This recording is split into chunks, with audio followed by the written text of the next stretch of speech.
마태복음 강의 84번째 시간, 마태복음 24장 36절로 44절 말씀 함께 살펴보도록 하겠습니다. 너희도 준비하고 있으라 라고 하는 제목으로 마태복음 24장 36절로 44절 말씀을 함께 살펴보도록 하겠습니다. 오랜만에 본문이 짧아요. 그렇죠? 항상 막 2페이지 넘어갔는데 짧은 관계로 우리가 함께 봉독하도록 하겠습니다.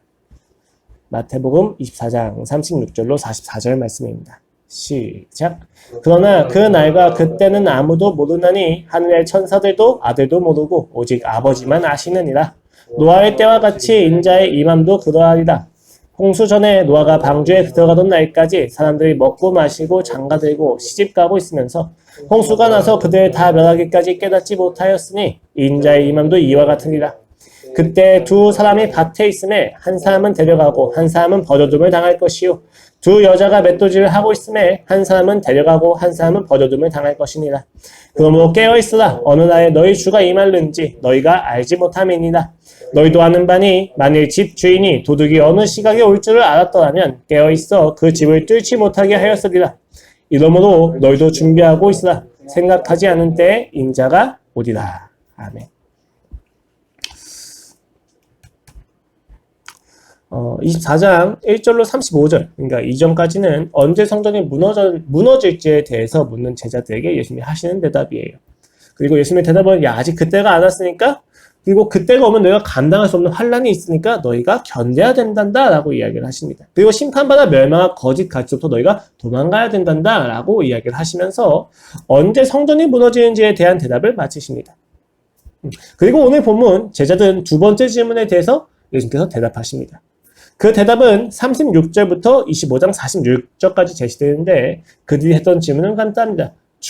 주께서 다시 오시는 날, 주의 날에 대해서 어떤 징조가 있습니까?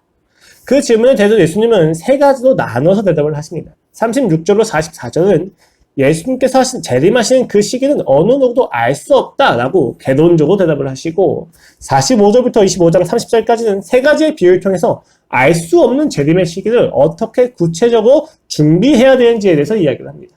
그리고 24장 31절부터 46절까지는 최후에 어떤 심판이 있을지에 대해서 이야기를 하십니다. 오늘은 36절로 44절이 본문입니다. 즉 첫 번째 대답으로서 어느 누구도 그 예수 그리스도의 재림을 알 수가 없다라는 이야기입니다. 36절은 우리가 그 임재의 시기를 알 수 없다고 이야기하시고 37절로 41절은 36절을 기초로 해서 그의 임재는 예기치 않을 때 올 것이다 라고 이야기를 하십니다. 그리고 마지막으로 42절로 44절 말씀은 그렇기 때문에 제자들은 항상 준비하고 있어야 된다라고 이야기를 하십니다. 여기서 우리의 질문은 간단해요. 알 수 없는 시기를 어떻게 준비할 수 있느냐라는 겁니다. 간혹 우리는 쓸데없는 일에 대해서 걱정하거나 염려하는 사람들을 봅니다. 연애를 시작조차 못했는데 자신의 자녀가 반항하면 어떻게 할까? 결혼하고 나서 어떻게 집을 사야만 할까에 대해서 고민하는 사람들. 혹은 1금융권 은행에 돈을 저축해 두었는데 갑자기 은행이 파산하면 어떻게 하지? 라고 안절부절 못하는 사람들이 우리 주변에는 없지 않아 있습니다. 우리는 그들한테 이렇게 이야기합니다. 야, 어차피 어떻게 될지 모르니까 그냥 마음 놔. 네가 준비한다고 해서 바뀌지 않고 네가 준비하지 않는다고 해서 바뀌는 거 아니니까 그냥 다 놓아버리고 편하게 잊고 살아가자 라고 우리가 종종 이야기하곤 합니다. 경우에 따라서 틀린 말이 아닙니다. 내가 준비하고 내가 준비하지 않건 내가 고민하고 고민하지 않던지 간에 그 일이 일어날 수밖에 없고 예상할 수 없다면 차라리 그거에 대해서 우리가 마음을 놓아버리는 것이 필요할지도 모릅니다. 그러나 모든 부분에 있어서 단순히 그 불안을 놓아두고 편하게 생각한다고 해서 해결되지는 않습니다. 어차피 종말이 언제 올지 모르니까 걱정하며 살기는 우리 인생이 아까우니까 오늘 즐기자 라고 하는 이야기는 회피에 가깝습니다. 왜냐하면 성경은 분명히 이야기합니다. 너희도 준비하고 있으라. 언제, 어느 때, 어느 곳에서 어떻게 올지 모르지만 우리한테 준비하고 있으라고 하나님은 명령하십니다. 우리의 준비에 따라서 마치 우리가 그날에 데려감을 당하거나 버림을 당하는 것이 결정되는 것처럼 우리에게 하나님은 이야기하신다는 거죠. 우리가 알 수 없는 시기, 알 수 없는 장소, 알 수 없는 방법에도 불구하고 우리가 해결할 수 없는 일인데도 불구하고 어떻게 신자는 준비를 할 수 있습니까? 라는 질문을 가지고 오늘 본문을 우리는 함께 살펴보아야만 합니다. 오늘 본문은 처음부터 정확히 이야기합니다. 36절에서 그러나 그 날과 그때는 아무도 모르나니 하늘의 천사들도 아들도 모르고 오직 아버지만 아시느니라. 본문에서 의미하는 때는 예수님이 재림하시고 세상의 끝이 오는 마지막 그날입니다. 그날은 어느 누구도 모릅니다. 심지어 베드로전서 1장 12절에서도 천사들마저 몰라서 궁금해한다고 이야기를 거듭하고 있습니다. 아시는 분은 오직 아버지입니다. 36절의 핵심은 간단해요. 아버지 외에는 그날이 언제 올지 모릅니다. 아무도 모르지만 아버지만은 아신다는 것입니다. 왜 아버지만 아시는 겁니까? 그 이유를 본문에서는 정확히 설명하지 않습니다. 그러나 우리는 쉽게 유추할 수 있습니다. 그 이유는 간단합니다. 창조주만이 창조한 모든 피조물을 끝내는 시기에 대해서 알 수 있다는 것입니다. 창조주만이, 구세주만이 심판의 권세를 가지기 때문이다라고 이야기하는 것입니다. 계시록 5장 말씀입니다. 1절로 2절 말씀 제가 읽어드리도록 하겠습니다. 내가 보매 보좌에 앉으신 이의 오른손에 두루마리가 있으니 안팎으로 썼고 7인으로 봉하였더라. 또 보매 힘있는 천사가 큰 음성으로 외치기를 누가 그 두루마리를 펴며 그 인을 떼기에 합당하냐 하니 1장은 서론이고 2장에서 3장은 소아시아에 있는 대표적인 7교회에게 보내는 요한의 편지입니다. 그리고 계속 4장에서 5장은 하늘 하나님과 어린 양에 대해서 찬양하는 하늘 예배의 환상이 펼쳐집니다. 이때 누가 인을 뗄 수 있느냐? 누가 인을 떼기에 합당하냐라고 하는 질문은 6장부터 20장에 이르는 심판에 대해서 누가 그 심판을 펼쳐볼 수 있고 누가 심판을 주체적으로 행할 수 있느냐에 대해서 묻는 질문입니다. 왜냐하면 봉인되어져 있는 그 두루마리에 심판이 적혀져 있기 때문이에요. 그러니까 이 인을 떼기에 합당한 자가 바로 그 심판을 행하기에 합당한 자라고 이야기하는 것이고 그렇기 때문에 요한은 5장에서 그 인을 떼기에 합당한 자가 없어 보여서 크게 울더라 라고 기록을 하고 있습니다. 이때 요한이 크게 우는 중에 장로 중에 한 사람이 이야기합니다. 장로 중에 한 사람이 내게 말하되 울지 마라. 유대 지파의 사자 다윗의 뿌리가 이겼으니 그 두루마리와 그 7인을 떼시리라 하더라. 내가 또 보니 보좌와 내 생물과 장로들 사이에서 한 어린 양이 서 있는데 일찍이 죽임을 당한 것 같더라. 그에게 7뿔과 7눈이 있으니 이 눈들은 온 땅에 보내심을 받은 하나님의 7영이더라. 그 어린 양이 나와서 보좌에 앉으신 이의 오른손에서 두루마리를 취하시니라. 아버지 외에는 그때를 아무도 알지 못합니다. 왜 그렇습니까? 아버지만이 그 심판을 행할 수 있는 권세가 있기 때문입니다. 요한계시록은 그 사실을 어린 양을 들어서 이야기합니다. 이 어린 양은 아버지가 허락하신 주권 안에서 이미 승리하신 자입니다. 죽임을 당했지만 죽인 상태로 있지 않으신 분입니다. 7뿔과 7영을 가지고 7눈을 가지고 이 땅을 감찰하시는 승리하신 존귀하신 하나님 우편에 보좌에 앉아 계신 하나님으로서의 어린 양이에요. 그 어린 양만이 심판의 권세가 있다는 사실을 요한계시록에서는 펼쳐 보여주고 있습니다. 그렇습니다. 심판의 주권은 오로지 승리자에게 있습니다. 창조주의 주권 아래에서 그 승리가 이루어졌기 때문에 창조주만이 그때를 알 수 있다는 것입니다. 우리는 종종 세상의 질서와 가치를 따라서 피해를 입은 당사자에게 심판의 권리가 있다고 이야기합니다. 물론 윤리적으로 그리고 법적으로 그렇게 여길 수 있는 부분이 있습니다. 그러나 궁극적으로 심판한다는 것은 그리고 그 끝에 대한 권리는 창조주에게만 존재합니다. 심판의 주체가 우리가 아니라고 이야기하는 것입니다. 그 심판의 날에 우리는 그 심판을 피했다는 사실에서 우리가 구원받았다는 사실에서 수혜자일 수 있습니다. 그러나 우리가 심판을 행하는 주체는 아니라고 성경이 거듭해서 이야기합니다. 오로지 성부 하나님만이 그 심판의 권세와 권리를 가지고 있다라는 것을 이야기하는 것입니다. 이 사실을 강조하기 위해서 오늘 마태에서 본문은 아들도 모른다라고 이야기하는 것입니다. 아버지만이 아신다는 거죠. 이 말을 조금 바꿔서 우리가 생각하면 어느 누구도 구원을 행하거나 이룰 수 있는 주체일 수가 없다라고 하는 한계가 분명해진다는 것입니다. 우리는 어느 누구도 마지막 그 날, 종말의 때를 알 수 없습니다. 우리가 구원을 이룰 주체가 아니기 때문입니다. 그렇다면 이어서 그 마지막 날은 어떤 성격을 지니고 있는지에 대해서 오늘 본문이 또 설명을 합니다. 37절로 39절 말씀입니다. 노아의 때와 같이 인자의 임함도 그러하리라. 홍수 전에 노아가 방주에 들어가던 날까지 사람들이 먹고 마시고 장가들고 시집가고 있으면서 홍수가 나서 그들 다 변하기까지 깨닫지 못하였으니 인자의 임함도 이와 같으리라. 앞서서 27절에서는 번개와 같이 표현되기도 했는데 오늘 본문은 홍수와 같다고 이야기합니다. 그래서 멸망하기 전까지는 아무도 깨닫지 못한다고 이야기합니다. 예수님이 재림하시는 것을 아무도 모른다가 아니라 재림하시는 거에 대해서 어느 누구도 먼저 알고 준비할 수 있을 정도까지 알지 못한다는 이야기입니다. 그리고 오늘 본문에서 강조하는 것은 그의 재림은 어느 누구도 예측할 수 없을 시기에 갑작스럽게 빠르게 오겠지만 그 후에는 모두가 알 거예요. 다만 분명한 것은 어느 누구도 예측할 수 없다는 것입니다. 어느 정도까지냐? 멸망할 때가 되어서 내가 멸망하는 중에 이미 오신 이후에 그 결과를 바꿀 수 없을 정도까지 그 정도까지 늦을 거다라는 이야기예요. 그의 재림은 너무 순식간에 어느 누구 예상치 못하고 예기치 못한 그때에 오셔가지고 이미 그가 임한 이후에 우리가 준비하는 것은 늦을 수밖에 없다는 것에 대한 강조입니다. 멸하기까지 깨닫지 못하였으니. 그들이 깨달았을 때는 이미 노아의 방주가 닫혀 있었다는 것입니다. 이미 알았어도 바꿀 길이 없다는 거예요. 본문은 매우 두려운 이야기를 우리한테 전달하고 있는 거죠. 노아가 방주에 들어가던 날까지, 그때까지 사람들이 무엇을 했습니까? 먹고 마시고 장가들고 시집가고 있으면서 말 그대로 일상생활을 영위하고 있었다는 의미입니다. 아침에 알람 소리에 일어나서 다시 눈을 감고 잠깐 짜장면 내다가 앞으로 살아갈 하루를 잠깐 생각하고 어쩔 수 없이 일어납니다. 그리고 회사에 출근해서 오전 업무를 마치고 점심 먹은 후에 커피 한 잔 마십니다. 정치나 연애 이야기에 잠시 동료들과 노가리를 까고, 노가리를 까다 표현이 적절하진 것 같아요. 네. 사담을 하고 오후 업무를 다시 진행합니다. 퇴근 시간이 되어서 눈치를 살짝 보다가 나옵니다. 친구를 만날 수도 있고 친구를 만나지 않고 집에서 혼자 드라마를 보면서 시간을 보낼 수도 있죠. 어느 것 하나 특별하지 않는 일상이고 하루입니다. 그러나 그런 날에 갑자기 그날은 옵니다. 여러분이 간혹 보는 재난영화도 같습니다. 재난영화 보면 제일 먼저 서두에 뭐가 나옵니까?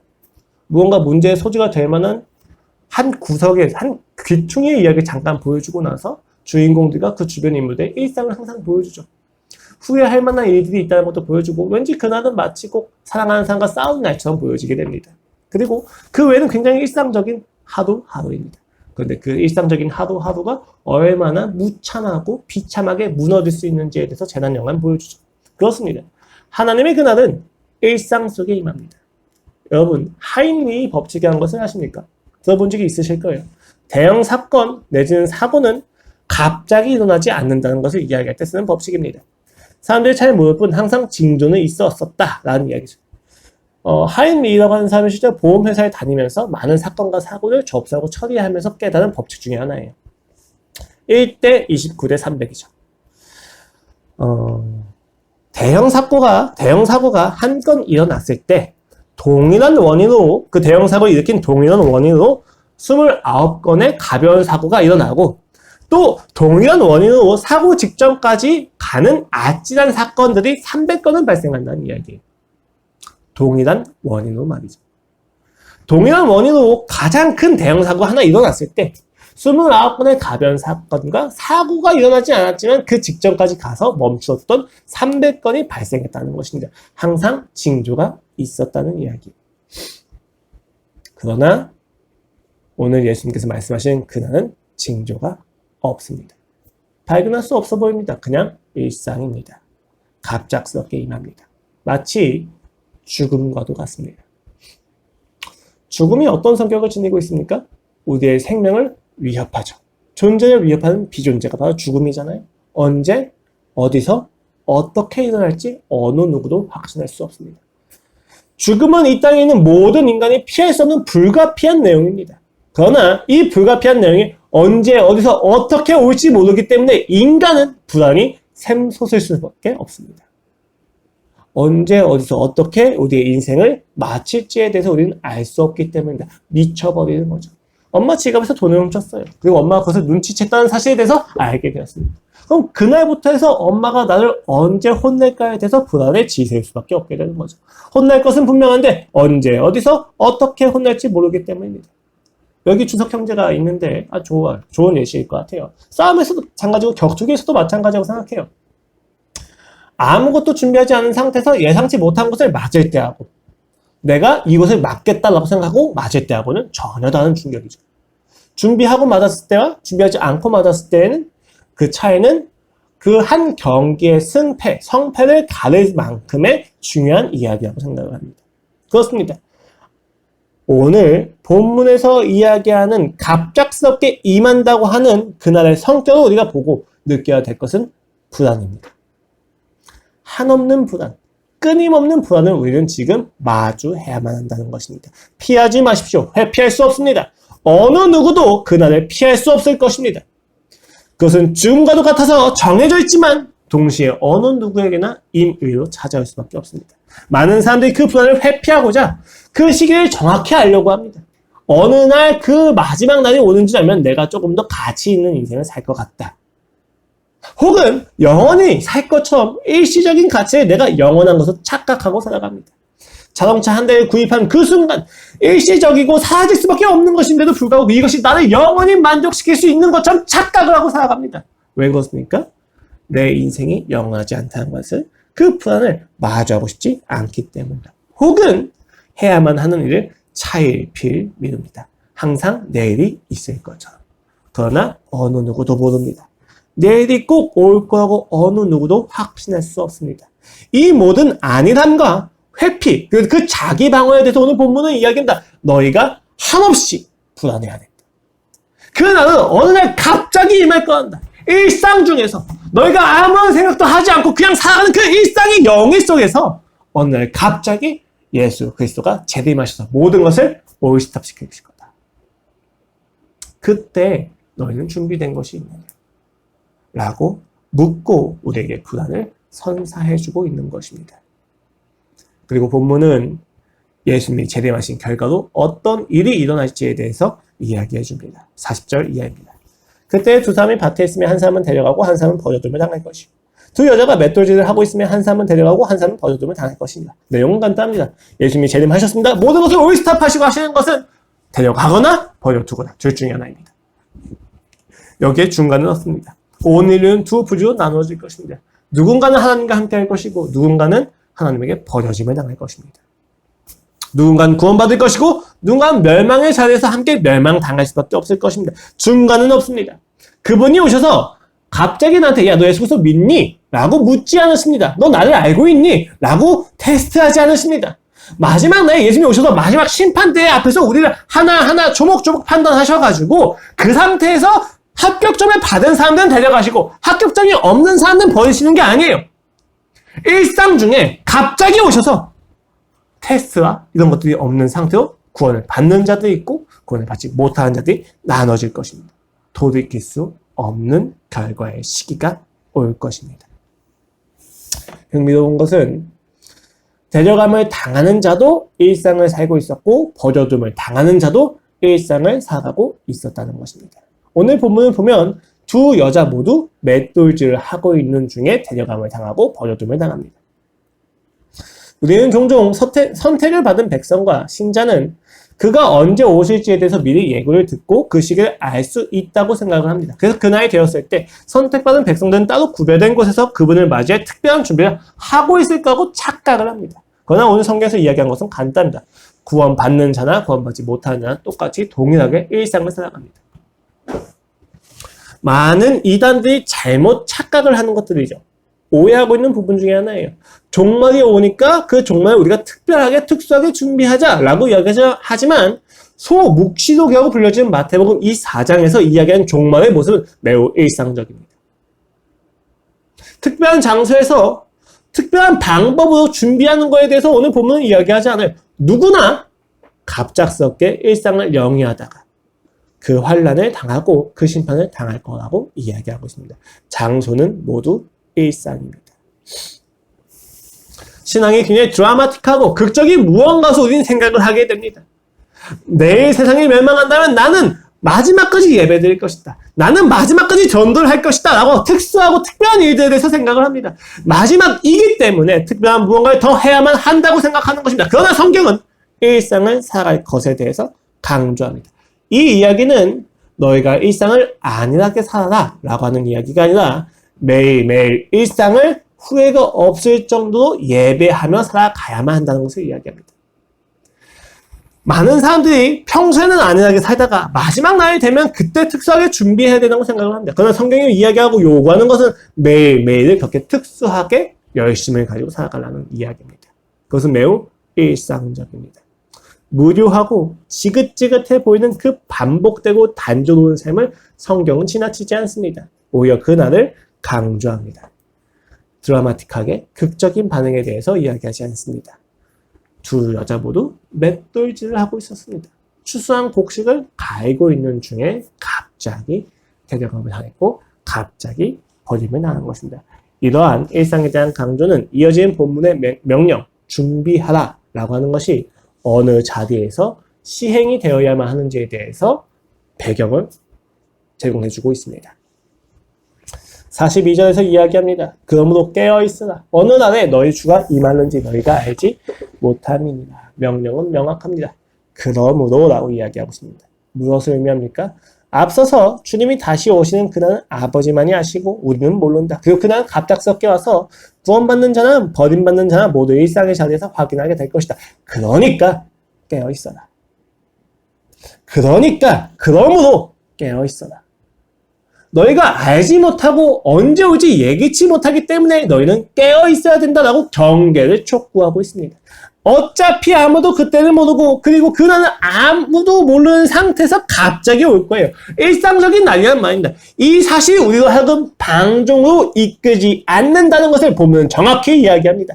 언제 임할지 알 수 없기 때문에 매일매일 깨어있어야 된다는 것입니다. 무시하거나 회피하거나 안일하게 대응하지 말라는 것입니다. 우리는 그 시기를 알지 못한다는 사실로 우리의 부담감을 내려놓을 이유를 삼을 수가 없다는 것입니다. 어떻게 그러면 매일매일 준비할 수 있는가? 우리는 이 부분도 이야기해야만 할 것입니다. 43절에서 이하에서 이렇게 이야기합니다. 너희도 아는 바니 만일 집주인이 도둑이 어느 시각에 올 줄을 알았더라면 깨어있어 그 집을 뚫지 못하게 하였으리라. 이러므로 너희도 준비하고 있으라. 생각하지 않은 때 인자가 오리라. 아니 좀 부분이 이상하지 않습니까? 도둑이 오는 시간을 알면 깨어있을 거잖아. 논리인데 우리는 지금 오는 날을 모른단 말이에요. 예수님이 언제 재림하실지 모르는 사람한테 마태가 이야기한 건 도둑이 오는 시간을 알면 깨어있을 거니까 깨어있어 라고 이야기하는 거예요. 아니 그건 시각을 알고 있으니까 깨어있는 거지 라고 우리는 반론할 수 있지만 이러한 어법의 강조점은 무엇이냐? 너희가 매일매일을 그 사람이 온다고 생각하고 깨어있으라는 이야기입니다.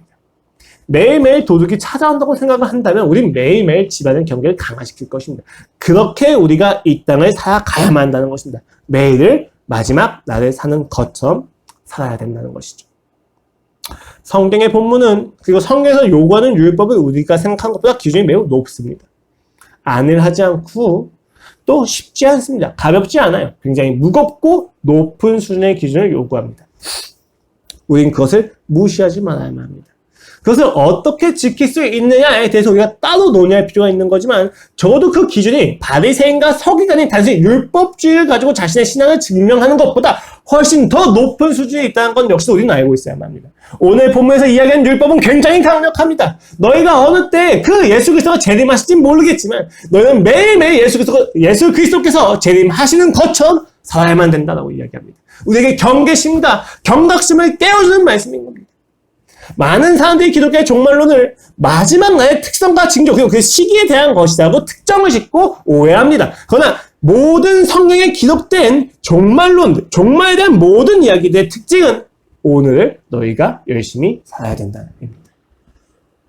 마지막 날에 대한 그 모든 강조는 오늘 너희가 어떻게 살아야 될지에 대해서 격려하고 위로하고 촉구하기 위해서 종말을 이야기한다는 것입니다. 마치 죽음을 접하고 이야기하고 들으면 들을수록 우리가 삶에 대해서 더 깊이 고찰을 하는 것과 마찬가지입니다. 호스피스들이 그 죽음을 앞둔 많은 환자들의 이야기를 우리한테 전달해 줄 때 우리가 생각하는 것은 죽음이 아니에요. 그 죽음을 나는 어떻게 준비해야 될까입니다. 성경도 마찬가지예요. 마지막 날에 대한 모든 이야기는 우리로 하여금 우리가 오늘 어떻게 살아야만 하는지에 대해서 이야기를 해주고 있다는 것입니다. 그러나 우리는 문제에 부딪힙니다. 도대체 어떻게 해야 매일매일을 마지막 날인 것처럼 살 수 있는가? 이 질문을 풀기 위해서는 왜 우리가 그토록 징조를 찾고 언제 그 일이 일어나는지에 대해서 알고자 하는가에 대해서 생각을 좀 해봐야만 합니다. 제자들도 그렇고 오늘날 많은 이단들이 그렇습니다. 언제 종말이 오는지에 대해서 관심이 많고 그 시기를 알려주는 것에 대해서 열광합니다. 왜 그렇습니까? 도대체 우리는 왜 그토록 그 종말이 언제 오는지에 대해서 관심이 많습니까? 간단하게 이야기하면 통제욕입니다. 모든 상황을 통제하고 싶은 욕구고 나의 인생을 통제하고 싶고 나의 불안을 쉽게 해결하고 싶어하는 욕구입니다. 언제 어디서 어떻게 재난이 오는지 알면 우리는 그에 맞추어서 준비가 가능하고 대처가 가능합니다. 준비할 시간이 얼마나 남았는지 계산하고 그때 우리가 해야 될 것을 준비할 것입니다. 그들이 그토록 징조를 보여달라고 하는 이야기는 그런 의미입니다. 징조를 안다고 했었을 때에는 대처가 가능하기 때문입니다. 그들에게 종말은 문제 해결과도 같습니다. 우리가 해결해야 될 어떤 문제인 거예요. 그래서 그 문제가 언제 어떻게 나타날지에 대해서 알게 되면 내가 그 문제를 더 쉽게 해결할 수가 있게 되잖아요. 마치 기출문제를 먼저 풀어보는 것처럼 말입니다. 그들의 통제욕입니다. 자신들이 마주하게 될 종말이라고 하는 문제를 조금 더 잘 풀고 싶다는 거죠. 그 마음 자체가 잘못됐다라고 이야기하기는 좀 어렵지만 예수님의 대답을 우리가 보면 그들이 하고 있는 게 본질을 벗어났다 혹은 질서가 완전 다르구나 라는 것을 확인할 수가 있어요. 예수님께서 그 징조를 묻는 그들한테 하신 대답은 어차피 아무도 몰라. 아버지만 아신다. 갑자기 올 거야. 그러니까 준비하라 라는 이야기입니다. 왜 그렇습니까? 이런 이야기예요. 어차피 너희가 대처하는 것은 불가능하답니다. 종말은 너희가 해결하거나 너희가 풀어야 될 문제가 아니란다. 왜 그러냐? 그날의 구원은 그리고 그날의 심판은 오로지 하나님이 하신 일의 결과이기 때문이란다. 하나님이 하신 일을 너희가 스스로 이루려고 하지 말라고 하는 예수 그리스도의 대답인 것입니다.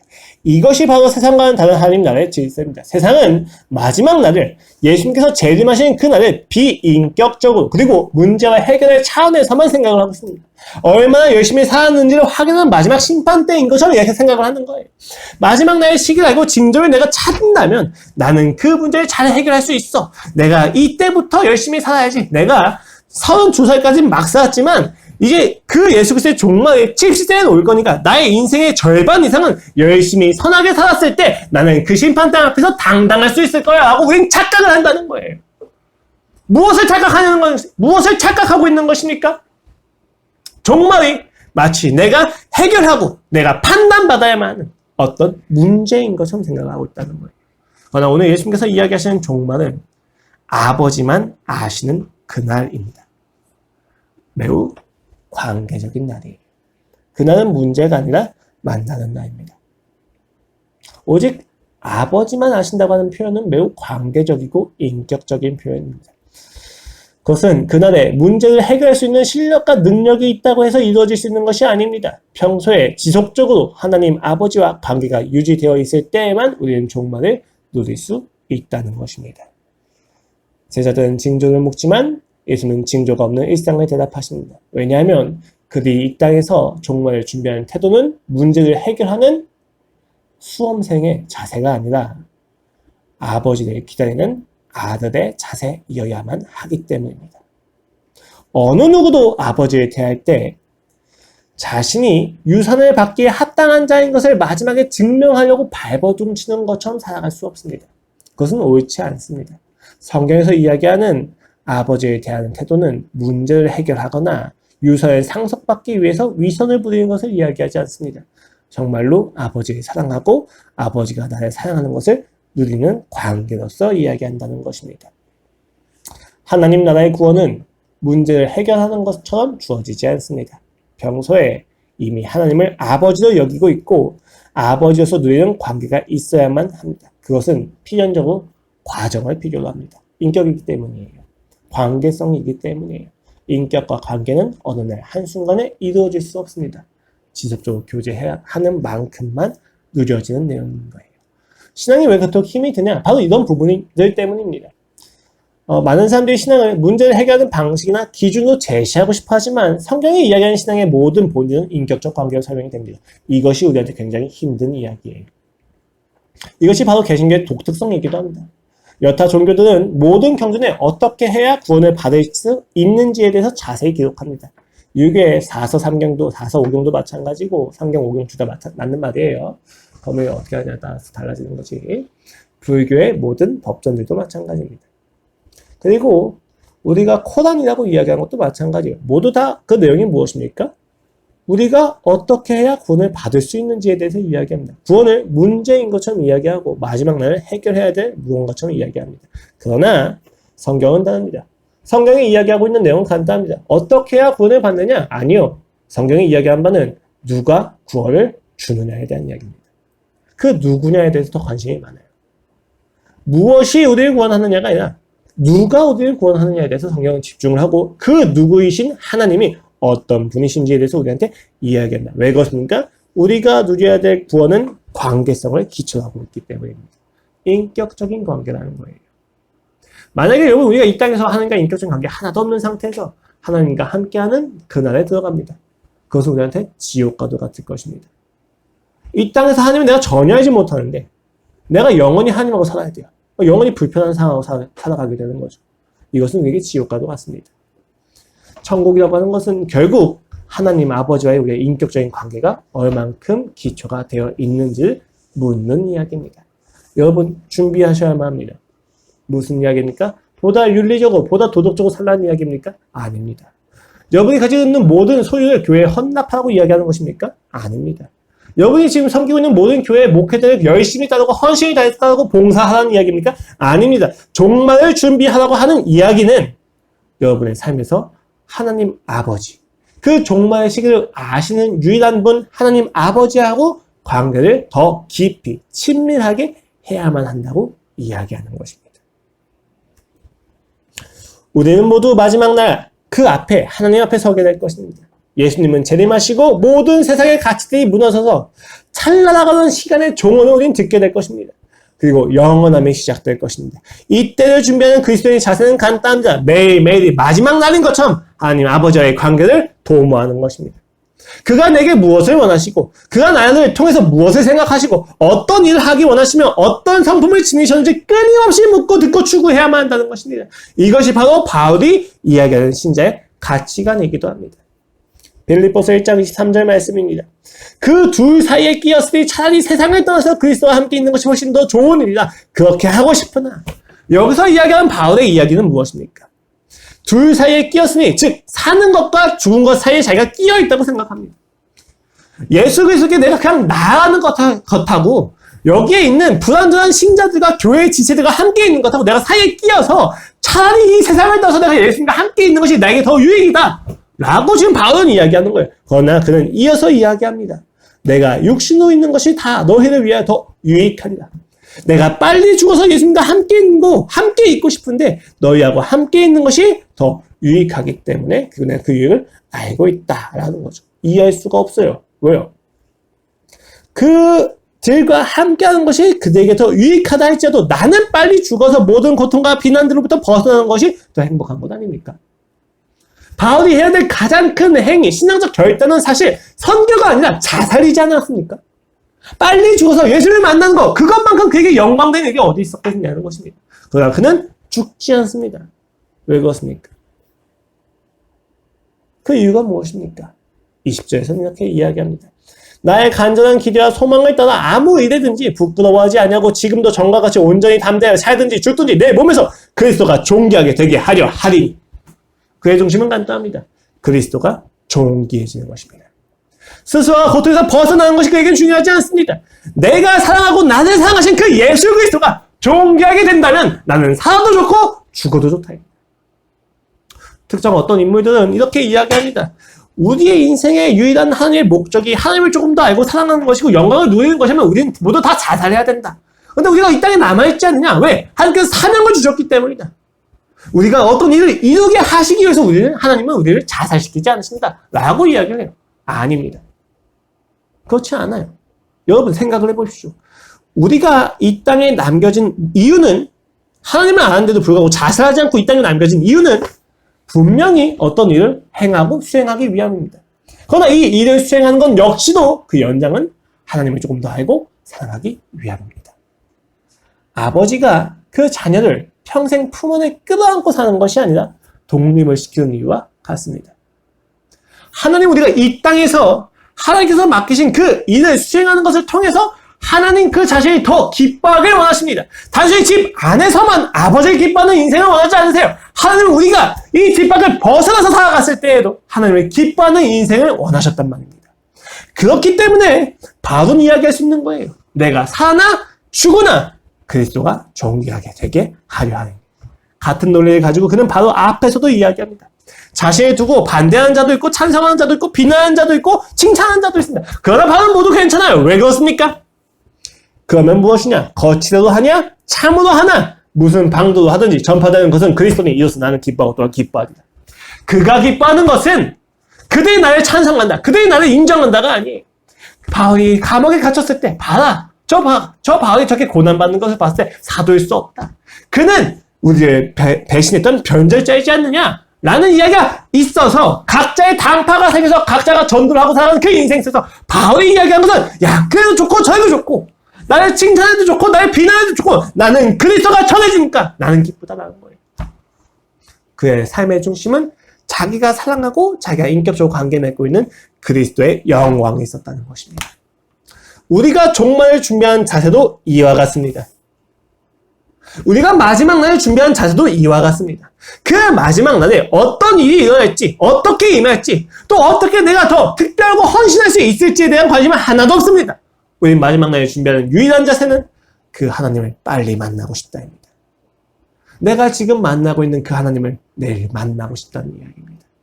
편지로만 주고받고 있는 아버지의 소식을 이제 끝내고 내가 내일은 아버지를 직접 대면하여 부둥켜 안고 보고 이야기하고 싶다는 것입니다.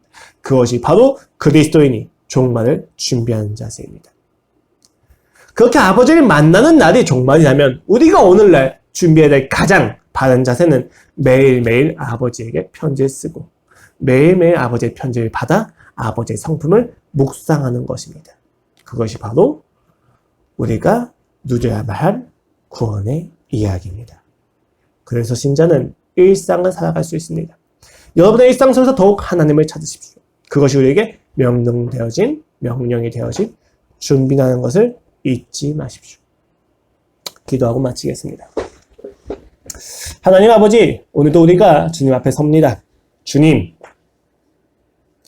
어느 누구도 그 마지막 날이 언제 올지, 어떻게 올지, 어디에 올지 알 수 없습니다. 그러나 주님, 이 사실이 우리로 하여금 절망시키지 않습니다. 내가 구원을 이룰 주체는 아니지만 주님, 결국 우리가 바라는 것은 주님을 만나는 것입니다. 주님을 다시 만나는 그날에 어색하지 않기 위해서라도 주님, 불편하지 않기 위해서도 주님, 우리는 오늘 이 자리, 주어진 일상의 자리에서 주님을 간구합니다. 아버지 나를 만나 주시옵소서. 이 일상의 자리가 무의미함으로 덧입혀지는 것이 아니라 의미 있다는 것이 모두가 발견할 수 있을 정도 드러나게 해 주시옵소서. 오 주님 감사합니다. 더 알고 더 사랑하길 소망합니다. 예수 그리스도의 이름으로 기도드렸습니다. 아멘.